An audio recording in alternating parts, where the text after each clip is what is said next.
Hi, this is Trian Portuguese, your millennial psychologist. Welcome to the Breakdown Podcast, where we break down the thoughts, feelings, and experiences that make us human. Matapos nating malaman ang meaning at patterns ng narcissism at saka nung narcissistic personality disorder, mahalagang matutunan din natin ano nga ba ang pinagkaiba ng healthy narcissism sa taong clinically diagnosed na may narcissistic personality disorder. Let's break it down!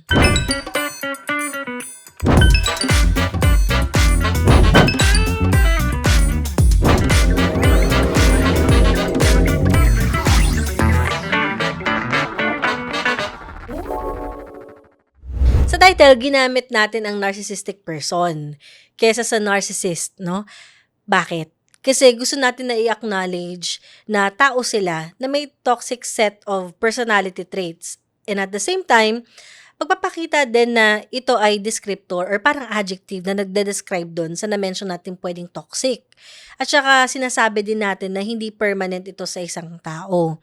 Kaya nga, kung papansinin natin sa social media, yung mga taong tinatawag yung isang taong may toxic, halimbawa na traits, o kaya naman may pagka-manipulative, tapos ginamit nilang term yung narcissistic or narcissist, yun yung term, narcissist yung ginamit.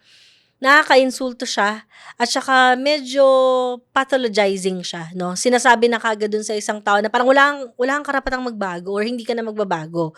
Although, totoo naman, sa practice ng psychotherapy or practice ng pagiging psychologist, mahirap talaga yung NPD or kahit anong personality disorders, mahirap talaga siya na treatment kasi nga personality concern siya eh.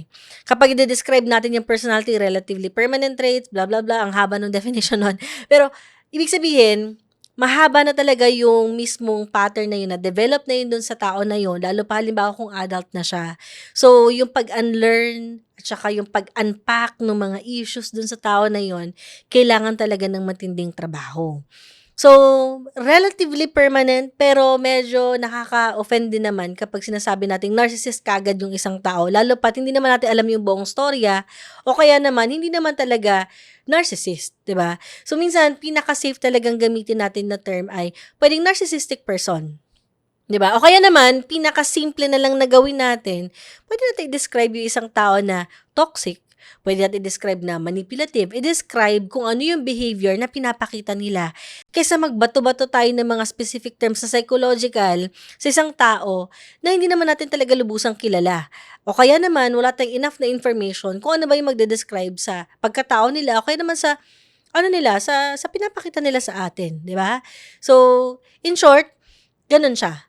Pero ito din, kaya din tayo nagkaroon ng ganitong klase ng episode kasi gusto din natin na malinawan tayo. Kasi kapag pinapakita natin sa social media, pinag-uusapan natin yung narcissism, pinapakita lang natin yung laging negative, di ba? Tulad nung na-mention ko kanina, narcissistic person o kaya NPD.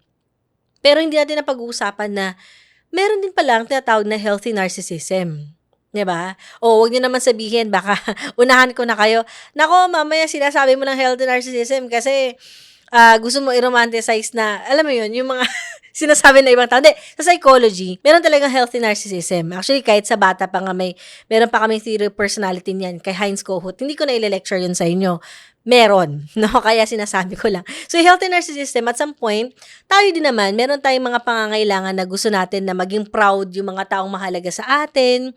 Tayo rin na gusto natin maging proud tayo. Binabahagi natin yun sa mga taong mahalaga sa atin. Sabi ko nga, and syempre gusto din natin minsan mapansin tayo, mapakinggan tayo. Yun, normal siya, no? Pwedeng yun yung example natin ng healthy narcissism, di ba? At some point, tumitingin din tayo sa salamin, gusto natin maayos tayo, ipepresent natin yung sarili natin ng, alam mo na, nung talagang okay sa mga tao sa paligid natin, no? Nag-a-adjust tayo. Pero, kailan ba siya nagiging unhealthy? Kailan ba siya, halimbawa po, pwede maging clinical na? Yung pinaka-point na napapansin natin kapag unhealthy na to, yung nakakasira na siya.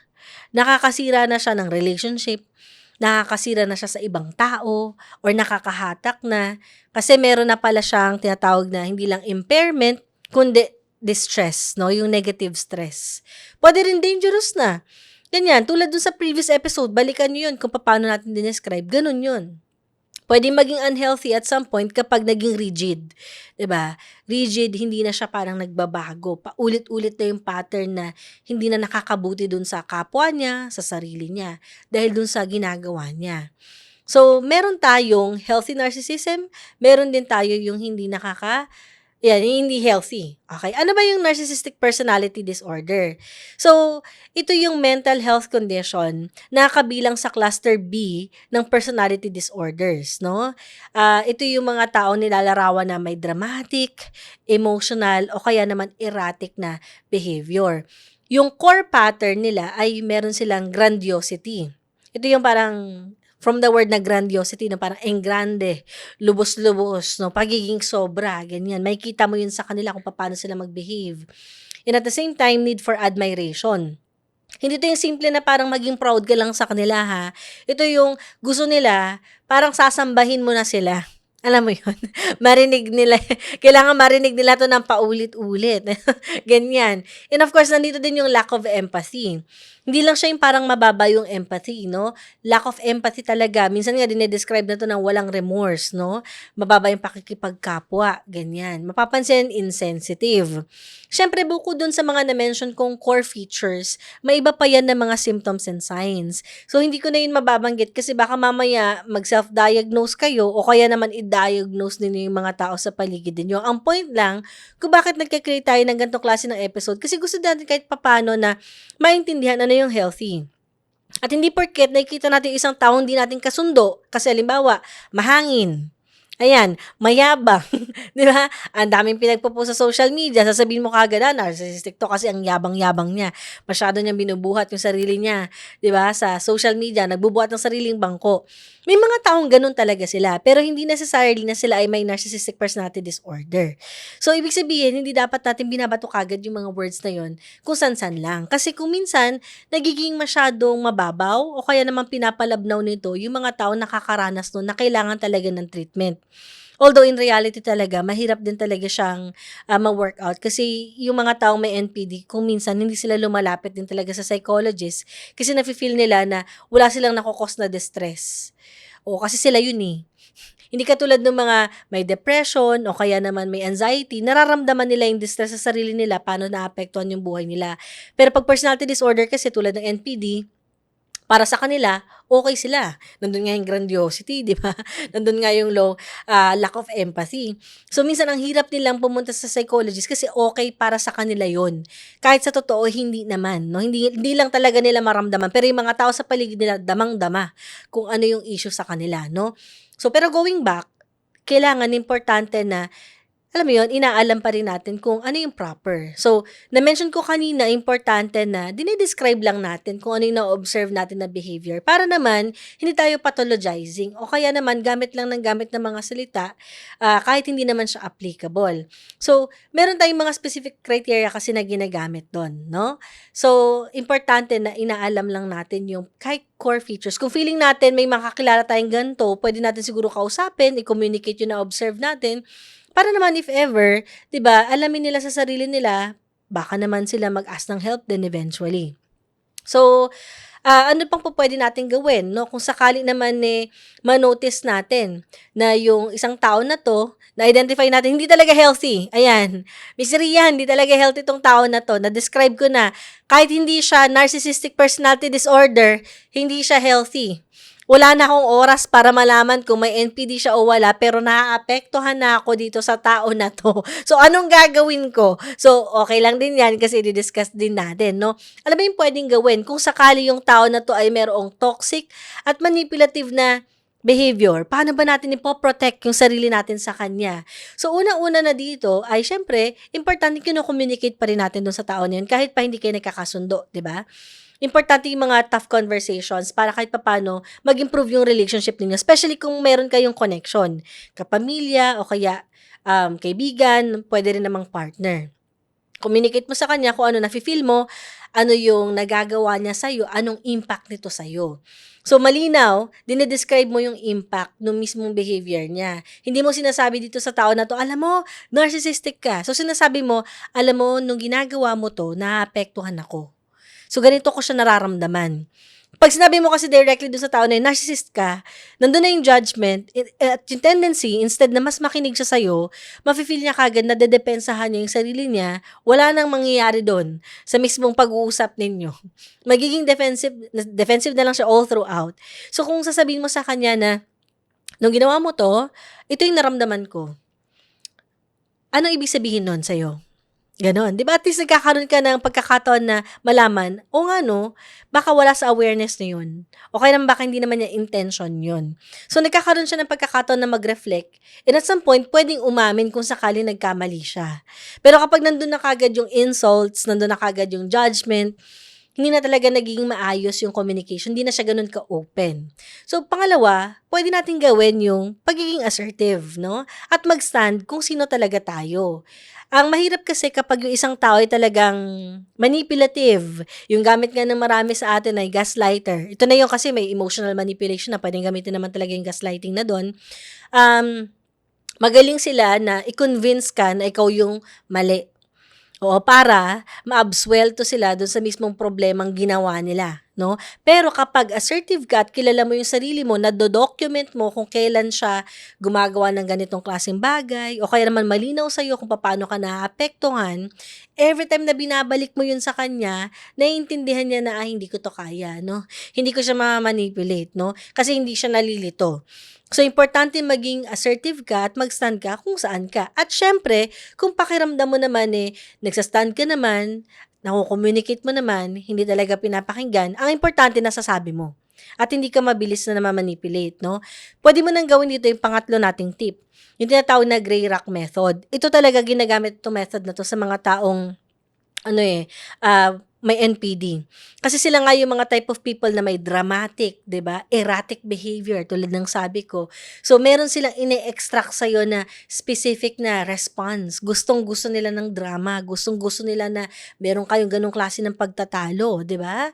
May gano'n siyang pinaparamdam sa'yo. So, para hindi ka ma-involve sa gano'ng klaseng drama, puwede mong gawin yung gray rock method. Ibig sabihin, mag-a-appear ka na parang cold. Mag-a-appear ka na parang wala lang yun sa'yo. Hindi ka masyadong mag-i-involve sa kanya when it comes to interaction.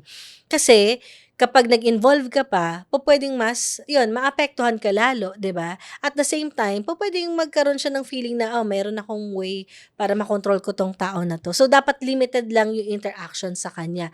Puwede mong gawin yung gray rock method. So, applicable 'yan, yung principle na 'yan sa mga tao na hindi mo naman totally sobrang close. Halimbawa sa boss, kasi 'di ba, wala naman masyadong may interaction kayo pero dahil lang 'yun sa trabaho, pero wala kayong connection na talagang masasabi nating sobrang personal, 'di ba? Like halimbawa sa kapamilya, 'di ba, o kaya naman sa partner, magkaiba 'yun. So katrabaho, pupuwede mo rin ma-apply 'yan. Pero halimbawa, kung meron kayong connection, 'di ba, hindi talaga totally maiwasan na higit lang dun sa simpleng interaction, talagang may involved na emotions.